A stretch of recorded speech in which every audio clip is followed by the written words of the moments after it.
In this video, we'll give an overview of a work titled A Cross-Stitch Architecture for Joint Registration and Segmentation in Adaptive Radiotherapy. Here, we investigate architectural coupling of registration and segmentation in deep neural networks. We apply our approach in the context of online adaptive radiotherapy for the treatment of prostate cancer. For this treatment, the organs of the patient need to be delineated so that radiation can be focused on the tumor. This is done by radiation oncologists, who need to manually trace every horizontal slice of the scan to generate a single 3D contour. For online adaptive radiotherapy, treatment is applied over multiple days, and each day a new scan is made and delineated. As this is an extremely time-intensive procedure for radiation oncologists, automating this procedure is crucial. Two common methods for generating contours are image segmentation and contour propagation using registration. Segmentation models take the daily scan as input and predict the corresponding contour by looking at tissue features in this scan.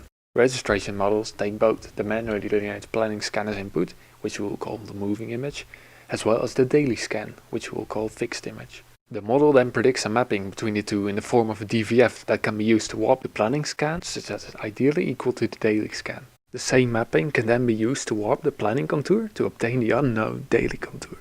Contour propagation methods have the advantage of having prior knowledge of the patient's anatomy using the planning scan and contour. Segmentation methods, on the other hand, are more robust to changes in the patient's anatomy. By joining registration and segmentation, the unique strengths of both methods could be combined. We'll discuss JRS firstly to a loss for contour propagation, and then combine segmentation and registration in one joint network. For all networks, we use the same unit-like architecture. The segmentation network at the top predicts a 3D probability map with 5 classes and is trained using the dice loss. The registration network is trained using the NCC loss as well as the bending energy loss as regulator for the DVF.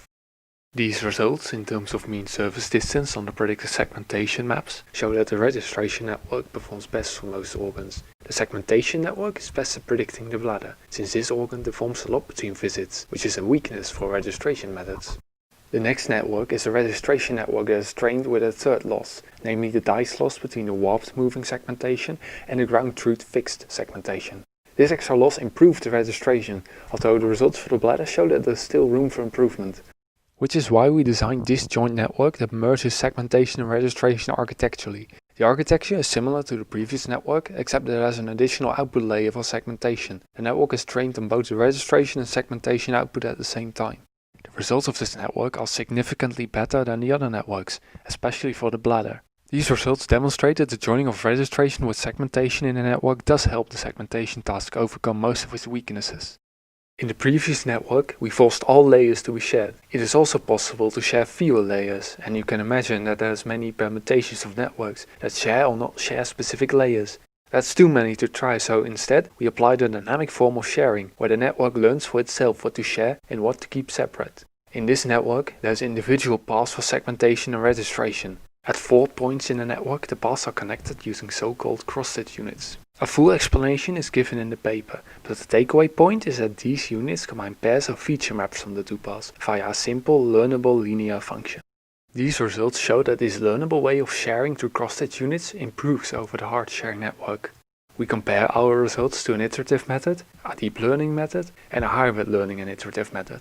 On the validation set, as shown here, our approach is significantly more accurate than these state-of-the-art methods. We also test our approach on an independent test set from an entirely different hospital and scanner. Our networks have not been retrained for this data, so due to differences in intensities between the two datasets, there's worse performance and more extreme outliers. Because of these larger outliers, you can see worse mean values, although the cross-stitch network still has the best median values. This issue can be easily alleviated by retraining the network on data similar to this dataset.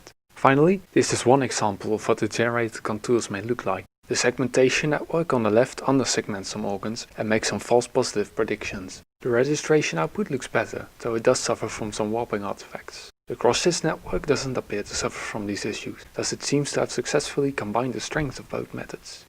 In conclusion, we have combined segmentation and registration through the loss in a registration network and through architecture in the fully hard sharing network and the cross-stitch network. The joint networks have superior accuracy over the single task networks and compare favorably to state-of-the-art methods on the validation set. Accuracy on the test set could be improved by training the networks for this data or using transfer learning. Further investigations could go towards the addition of a third task, such as the generation of the radiotherapy treatment plan. And that's all for this video. Thank you for watching.